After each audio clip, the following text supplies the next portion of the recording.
आप सब लोग अवगत हैं। आज हम लोगों का एक बहुत बड़ी उपलब्धि हुई है हम लोगों की।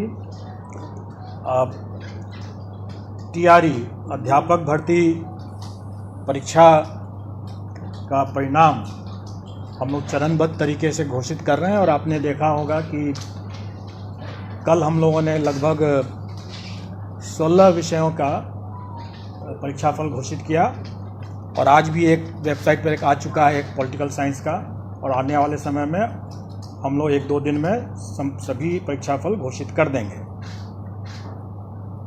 थोड़ा मैं इसकी पृष्ठभूमि में आप लोगों को कुछ बातें बताना चाहूँगा। आप लोगों को स्मरण होगा कि जिस समय सरकार ने ये घोषणा की थी कि अध्यापक भर्ती किया जाएगा और यह दायित्व बिहार लोक सेवा आयोग को दिया गया था, तब से लेकर के अब तक कई अवसरों पर अलग अलग तरीके से अलग अलग लोगों के द्वारा कई संदेह और कई प्रश्न चिन्ह भी उठाए गए थे। सबसे पहले तो ये कहा गया था कि आयोग की इतनी क्षमता ही नहीं है। 10 साल में आयोग ने मुश्किल से कुछ हज़ार नियुक्तियां ही की हैं, तो अब किसी भी हालत में इतनी बड़ी नियुक्ति आयोग नहीं कर पाएगी। उसके बाद पेपर लीक के बारे में भी लोग तरह तरह की संशय करते रहते थे, आशंका व्यक्त करते थे। उसके बाद आए दिन बार बार माननीय न्यायालय का हवाला दे करके भी लोग इसको कि परीक्षा तो स्थगित होने ही वाली है।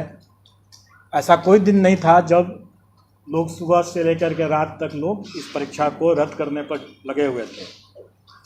उसके बाद कई अवसरों पर लोगों को तरह तरह की भ्रांति भी उत्पन्न हो गई, जिसके कारण से लोग कहने लगे कि अपीयरिंग कैंडिडेट्स को भी मौका मिलना चाहिए। बाद में सरकार ने उसको मान लिया। उसके बाद नया एक विवाद खड़ा हो गया और वो माननीय सर्वोच्च न्यायालय के आदेश के बाद बीएड वर्सेस बीटीसी का प्रश्न उठ गया। उस अवसर पर भी कई लोगों ने कहा कि अब तो परीक्षा को पोस्टपोन कर ही देना चाहिए, नहीं तो माननीय सर्वोच्च न्यायालय क्या मानना हो जाएगी। उस दरमियान हम लोगों ने यह भी एक निर्णय लिया था कि चूँकि परीक्षार्थी संशय में पड़े हुए थे, आए दिन परीक्षा स्थगित होने की बात, परीक्षा रद्द होने की बात और तरह तरह के विवाद के कारण से परीक्षार्थी जो थे, अभ्यर्थी जो थे, वो शायद उतनी तैयारी नहीं कर पा रहे थे। इसके कारण से भी हम लोगों ने ये प्रस्ताव रखा हुआ था कि हम 75% अभ्यर्थी या रिक्ति दोनों में जो कम है उसके उतना तक हम लोग जाने का कोशिश करेंगे, और उसके लिए क्वालिफाइंग जो मार्क्स है, कट ऑफ मार्क्स है, वो हम रिलैक्स भी कर सकते हैं। इसको लेकर के भी कुछ लोगों ने कहा कि अब तो गुणवत्तापूर्ण शिक्षा का क्या मतलब रह गया जब आप फेलियर कैंडिडेट्स को भी आप सेलेक्ट कर लेंगे।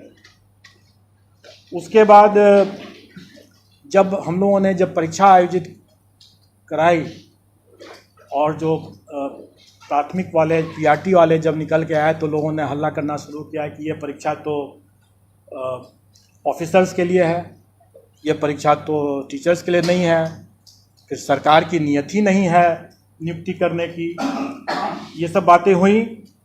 उसके बाद जब हम लोग OMR शीट नहीं अपलोड कर रहे थे तो लोगों ने उसके लिए मांग करना शुरू किया कि OMR शीट क्यों नहीं अपलोड हो रहा है। जब ये बताया गया कि कई अभ्यर्थियों ने OMR में अपना रोल नंबर या सब्जेक्ट कॉम्बिनेशन या बुकलेट सीरीज़ गलत लिखा है, उसके हम लोग क्रॉस वेरिफिकेशन कर रहे हैं, तब उस पर लोगों ने कहना शुरू किया कि आप लोग OMR में करेक्शन कर रहे हैं, मैनिपुलेशन कर रहे हैं, और तरह तरह की शिकायत होने लगी। उसके बाद डॉक्यूमेंट वेरिफिकेशन के स्तर पर भी लोगों ने कहना शुरू किया कि क्यों डॉक्यूमेंट वेरीफाई करा रहे हैं वगैरह वगैरह। एग्ज़ाम में तो लोग कह ही रहे थे कि जब परीक्षा फल ही नहीं देंगे तो परीक्षा कराने का क्या मतलब है, बाराती और दूल्हा की बात भी कह रहे थे। और इन सभी जो ऑब्स्टेकल्स थे, रुकावट थी, उसको दरकिनार करते हुए जब हम लोगों ने परीक्षा संपन्न करा लिया, तब उसके बाद परीक्षा जब सब साफ सुथरे तरीके से हुआ तो लोगों की अपेक्षाएं, उम्मीदें इस हद तक बढ़ गई कि लोग अब ये भी मांग करने लगे कि सीटेट में जो लोग अनुत्तीर्ण हो गए वो कहने लगे कि 5% रिलैक्सेशन कर दीजिए, जैसे कि मेरे पास सभी समस्या का समाधान हो। वो भी मेरे ही अधिकार क्षेत्र में लगता है कि जैसे है, या टीआरई में भी लोग पता नहीं कैसे लोग 5% अतिरिक्त रिलैक्सेशन की बात करने लगे। उसके बाद अभ्यर्थी 1000 गलतियां करें, सर्टिफिकेट्स में तरह तरह की गलती करें, बोले कि मेरा यह गलती हो गया, मुझसे यह गलती हो गया, मुझे और मौका मिले, मुझे और मौका मिले। और इतनी गलतियों के बावजूद भी जब वो आयोग से ये अपेक्षा करने लगे कि हम तो टाइमली रिजल्ट दे दें और अगर हमें विलम्ब हो रहा है तो हम भ्रष्टाचारी हैं, अगर हम ओएमआर में विलम्ब से अगर कर रहे हैं तो भ्रष्टाचारी हैं, रिजल्ट टाइम पर नहीं दे रहे हैं, तुरंत नहीं दे रहे हैं, चाहे उनकी कितनी भी गलतियां हों, लेकिन हम अगर रिजल्ट टाइम पर नहीं दे रहे हैं तो हम गलत कर रहे हैं। सब कुछ होने के बाद अब जब अभ्यर्थी इतनी अपेक्षाएं अपनी बढ़ा लिए और आप लोग भी बढ़ा लिए, तो सरकार भी पीछे क्यों रहती। तो सरकार ने भी हम लोगों से ये अपेक्षा किया कि भाई आप रिजल्ट के साथ साथ जिला भी आवंटित कर दें।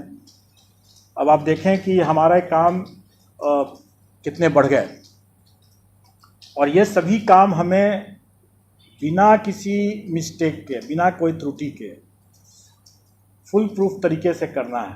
ये छोटी बात नहीं है। ये आयोग के पूरे टीम को मैं इस बात के लिए धन्यवाद देना चाहूँगा। हमारे रियामसन कंट्रोलर टीआरई के हैं शर्मा जी, आयोग के सचिव हैं, और तमाम जो पीछे में जो लोग यहाँ पर नहीं है, जो पीछे में तमाम लोग जो काम कर रहे हैं, ये एक तरह से इतिहास इन लोगों ने बनाया। मैं आपको कुछ फैक्ट्स बताना चाहूँगा कि कैसे ये एक इतिहास बना है। संपन्न हुई 24, 25, 26 अगस्त को, और अभी 2 महीने भी नहीं हुए हैं, 60 दिन भी अभी नहीं हुए हैं, और हम लोगों ने 43 पेपर विषय उसका परीक्षा फल बना लिया है, और सभी कैंडिडेट्स को हम लोगों को जिला भी आवंटित करना था, इंटू 38 कर दीजिए, तो हर जिला के लिए भी हम लोगों ने सूची बना लिया है। आप लोगों ने देखा होगा कि अभी तक जितने परीक्षा फल घोषित हुए हैं सब में जिला भी हम लोगों ने आवंटित कर दिया है। तो अगर देखा जाए तो 43 प्रश्न अगर विषय अगर मान लें, उसको ये मान लें, तो एक दिन भी अगर एक पर लगाएं अगर, तो इससे अधिक कितना फास्ट हो सकता है।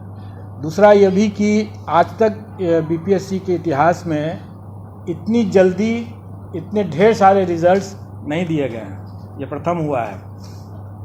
दूसरी बात, जो लोग कहते रहे कि हम लोगों ने रिलैक्स कर दिया क्वालिफाइंग कट ऑफ को 75% हासिल करने के लिए इस उद्देश्य से, और इसमें गुणवत्तापूर्ण शिक्षा प्रभावित हुई, तो ऐसी कोई बात नहीं है। आप लोगों को ये सुखद आश्चर्य होगा, और ये बात तो हम लोगों को भी अनुमान था कि बिहार के अभ्यर्थी काफ़ी काबिल हैं, और उन्हें ये इनका काफ़ी एक्सपीरियंस भी है, तजुर्बा है ऐसे प्रतियोगी परीक्षाओं को देते रहने का, और इसीलिए हम लोग कॉन्फिडेंट थे। जबकि कई लोगों ने इस बात को उठाया था कि बड़ा कठिन प्रश्न आ गया है, कैसे होगा, क्या होगा, लेकिन मैं आप लोगों को बता दूं कि कुछ ही 2-3 ही विषय छोड़ करके, और उसमें निश्चित तौर पर वो प्राथमिक का जो मामला था जिसमें कि सबसे ज़्यादा लोग विवाद कर रहे थे कि बड़ा टफ क्वेश्चन आ गया है, उसमें तो बिल्कुल ही नहीं।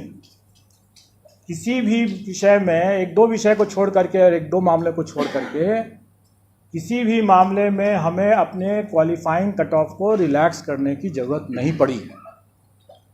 सभी अभ्यर्थी अच्छी गुणवत्ता के हैं, और जो सफल हुए हैं वो निश्चित तौर पर अच्छे लोग हैं। इस परीक्षा में हम लोगों ने बड़े पैमाने पर टेक्नोलॉजी का उपयोग किया। कुछ की बानगी तो आप लोगों ने यहाँ के आयोग के हमारे कमांड कंट्रोल रूम को भी देख करके आप लोगों ने समझ लिया होगा। कुछ की बानगी जो मुन्ना भाई पकड़े गए उन्हें भी अब समझ में आ गया होगा।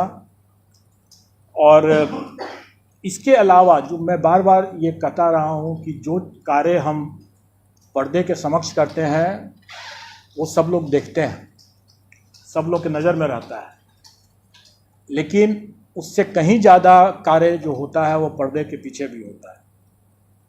और पर्दे के पीछे का कार्य महत्वपूर्ण होता है, लोगों की नज़र में नहीं रहता, इसलिए ज़्यादा उसमें हम लोगों को एहतियात बरतने की ज़रूरत पड़ती है। आज जो हम इतने परीक्षा फल को बनाए हैं और आज जो हम जिला आवंटन कर पाए हैं इतने कम समय में, इसका श्रेय जाता है हम लोगों के टेक्नोलॉजी का यूज़ करने का। हम लोगों ने सारा चीज़ सॉफ्टवेयर से किया, रिज़ल्ट भी बनाया सॉफ्टवेयर से, और डिस्ट्रिक्ट एलोकेशन भी सॉफ्टवेयर से हम लोगों ने किया है। और इसको हम लोगों ने आगे बढ़ाते हुए, क्योंकि हम लोगों ने देखा कि डॉक्यूमेंट वेरिफिकेशन के समय जो हम लोगों ने 11th 12th and 9th 10th का जो डॉक्यूमेंट वेरिफिकेशन का काम कराए, उसमें हम लोगों ने पाया कि अभ्यर्थी आवेदन देते समय 1000 तरह की गलतियां कर बैठे थे। उसके बाद जब वो वहाँ पर डॉक्यूमेंट वेरिफिकेशन के लिए आए तो उसमें भी कई गलतियां हुई, क्योंकि कई लोगों का तो पूर्ण वेरिफिकेशन हो गया, लेकिन कुछ लोगों का पार्शियल हुआ। बड़े पैमाने में अभ्यर्थियों अनुपस्थित रहे जानबूझ करके, क्योंकि जब हम लोगों ने उनके डॉक्यूमेंट्स को जो उन्होंने आवेदन में जो दिया था उनको हम लोगों ने जब वेरीफाई किया तो हम लोगों ने पाया कि वैसे लोग जानबूझ करके अनुपस्थित रहे, क्योंकि उसके पहले 500 लोग ऐसे थे जिनका डॉक्यूमेंट वेरिफिकेशन में बिल्कुल ही अप्रमाणित पाया गया। और जिनका अप्रमाणित पाया गया उसके डॉक्यूमेंट्स की जब हम लोगों ने यहाँ से भी हम लोगों ने जब जांच किया तो हम लोगों ने पाया कि वाकई में वो सही तरीके से ही बाहर किए गए हैं। और शायद उन लोगों को ये भनक थी कि हम लोग उस पर कड़ी कार्रवाई करेंगे, और इसीलिए बड़े पैमाने पर कई अभ्यर्थी डॉक्यूमेंट वेरिफिकेशन के लिए नहीं आए। लेकिन कई ऐसे जेन्युइन अभ्यर्थी भी हो सकते हैं जो डॉक्यूमेंट वेरिफिकेशन में नहीं आए, क्योंकि हम लोगों ने उनका भी डॉक्यूमेंट अपने स्तर से चेक करने की कोशिश की। कुछ लोगों का पार्शियल वेरिफिकेशन हुआ था, उन लोगों का भी हम लोगों ने डॉक्यूमेंट देखा। इन सब कठिनाइयों को देखते हुए हम लोगों ने यह निर्णय लिया कि हम लोग को इसमें भी टेक्नोलॉजी का उपयोग करना पड़ेगा, क्योंकि हम लोग ये सारा कार्य खुद नहीं कर सकते हैं। इतने बड़ी संख्या में जब ये हो रहा है तो हमें विकेंद्रीकृत दस्तावेज सत्यापन प्रक्रिया स्थापित करनी होगी, और वो हम लोगों ने किया। डिसेंट्रलाइज्ड डॉक्यूमेंट वेरिफिकेशन की व्यवस्था हम लोगों ने किया, जिसमें हम लोगों ने टेक्नोलॉजी ये लगाया है कि जो भी डॉक्यूमेंट अभ्यर्थी हमारे यहाँ देंगे वो हमारे ही पोर्टल से डाउनलोड करके जाएंगे, क्योंकि हमारे पोर्टल के बिना उससे डाउनलोड अगर नहीं किया हुआ होगा तो उसमें वाटर मार्किंग नहीं रहेगा। इसका मतलब ये होगा कि वो डॉक्यूमेंट हमारे पोर्टल पर नहीं है।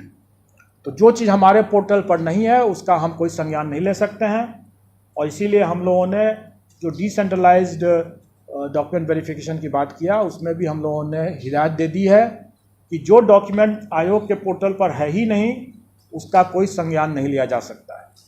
इसलिए जब भी कोई अभ्यर्थी वहाँ जाते हैं, जो सफल अभ्यर्थी जाते हैं डिसेंट्रलाइज्ड डॉक्यूमेंट वेरिफिकेशन के समय, अपने योगदान करने के समय, अगर उनको लगता है कि कोई डॉक्यूमेंट ज़रूरी है और वो हमारे पोर्टल पर नहीं उन्होंने अपलोड किया है तो वो बेशक अपलोड करें और फिर डाउनलोड करें और फिर उसको लेकर जाएं, क्योंकि उसमें वाटर मार्क हो जाएगा, वो प्रूफ होगा कि हमारे यहाँ वो आयोग के पोर्टल पर उन्होंने डाल दिया है। ठीक खोजा जाएगा तो यही डॉक्यूमेंट रहेगा, और ये बहुत आवश्यक है। और इसीलिए इसमें भी हम लोगों ने टेक्नोलॉजी यूज़ किया कि वाटर मार्किंग और उसका रजिस्ट्रेशन नंबर दोनों को हम लोगों ने अंकित कर दिया। इन सब के बाद अब हम लोग कुछ आपको आंकड़े बता देना चाहेंगे जो आपके समझने के लिए होगा। और इसमें 11-12 की जो वैकेंसी थी उसमें 57,602, उसके अगेंस्ट में हम लोगों ने 23,701 रिज़ल्ट दिया है। ये रिज़ल्ट कम नहीं है, क्योंकि टोटल अभ्यर्थियों की संख्या मुश्किल से 30,000 से भी अधिक नहीं थी। इसमें 30,000 अभ्यर्थियों की संख्या जो थी इसमें 37,000 थी, जबकि रिज़ल्ट हम लोगों ने 23,701 दिया है। मैं उसका भी आपको विश्लेषण बता दूंगा।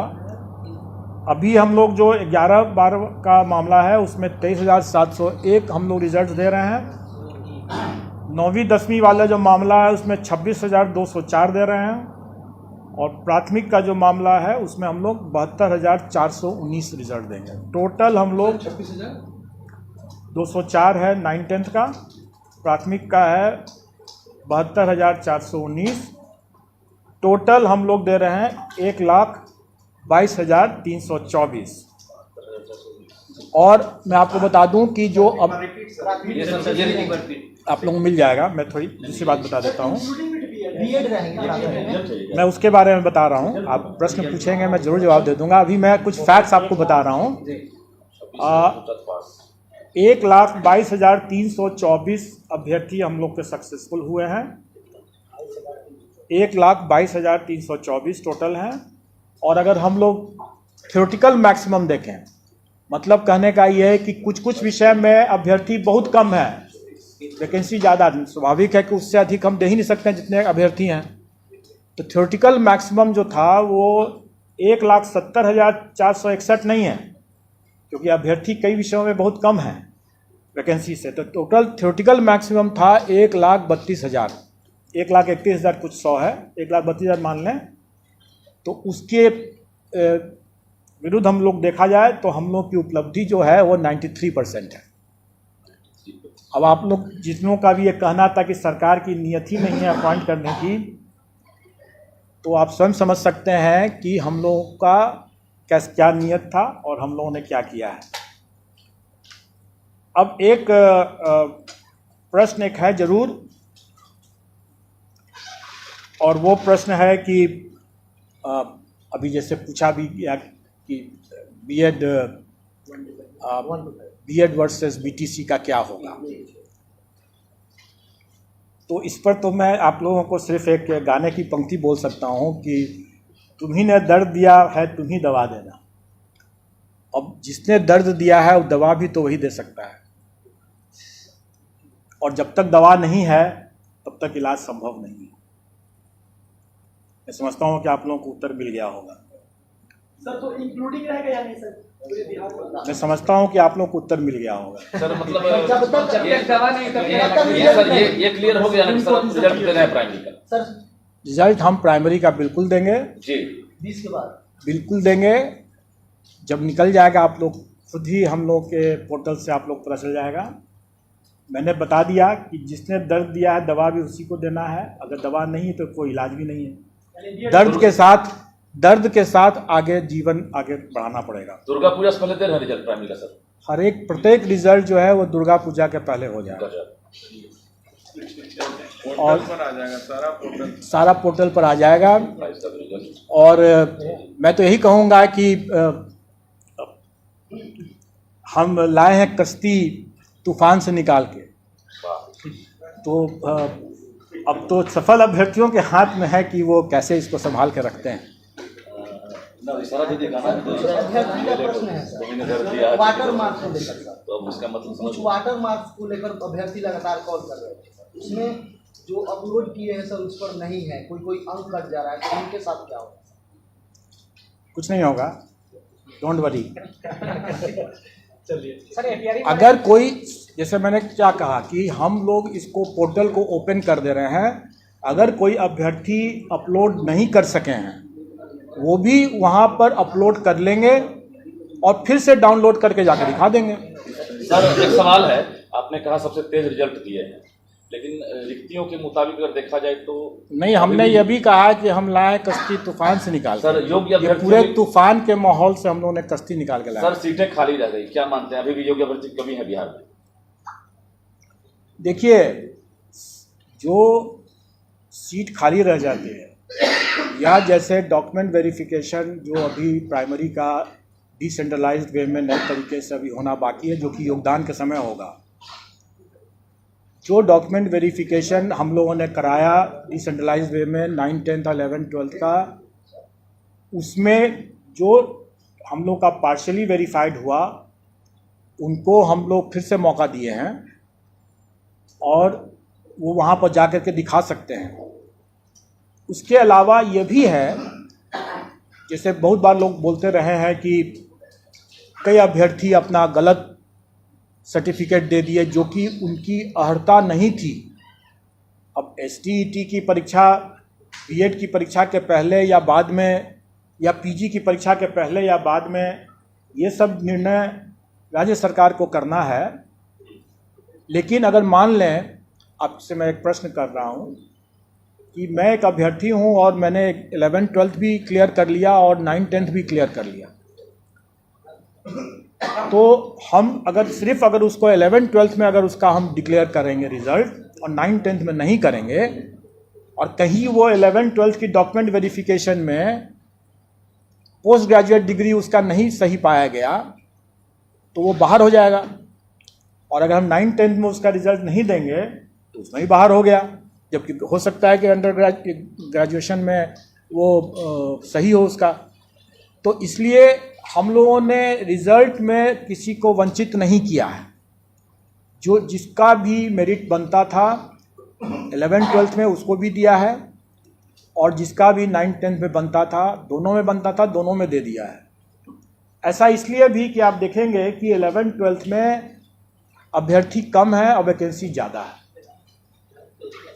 9th-10th में भी मात्र 4 विषय छोड़ करके बाकी सभी विषय में वैकेंसी ज़्यादा है और अभ्यर्थी कम है। इसलिए अगर किसी अभ्यर्थी को कोई एक पद छोड़ना भी पड़े 9th-10th या 11th-12th जिसका भी छोड़ना पड़े, तो उसके कारण से कोई फ़र्क नहीं पड़ने वाला है। जहाँ तक उन विषयों में जहाँ पर अभ्यर्थी ज़्यादा है और वैकेंसी कम है, वहाँ पर अगर कोई छोड़ता है तो वेटिंग लिस्ट में दूसरे को दिया जा सकता है, लेकिन इसका निर्णय राज्य सरकार करेगी। सर एक सवाल है सर, तो एक मिनट में इसको कंप्लीट कर लूँ। इसका निर्णय राज्य सरकार करेगी। तो वेटिंग लिस्ट का मुद्दा जो है वो राज्य सरकार के निर्णय पर होगा, क्योंकि ये अभी कहा नहीं जा सकता है कि वेटिंग है कि नहीं है, क्योंकि अभी जो हम लोगों ने सशर्त रिजल्ट निकाला है यह मेरा पूर्ण रिजल्ट नहीं है, क्योंकि डॉक्यूमेंट वेरिफिकेशन में छट जाएगा तो छट जाएगा, और हमारे पास तो सभी का मेरिट लिस्ट है। अगर सरकार अगर कहेगी कि इसी बार में मेरिट लिस्ट में जोड़ दिया जाए वेटिंग लिस्ट करके, तो हम लोग दे देंगे। अगर सरकार बोलेगी कि नहीं इस बार नहीं, हम लोग अगले बार में ले जाएंगे इसको, तो अगले बार में ले जाएंगे। तो ये प्रश्न जो है जो आप लोग पूछ रहे हैं, यह प्रश्न फिर सरकार से आप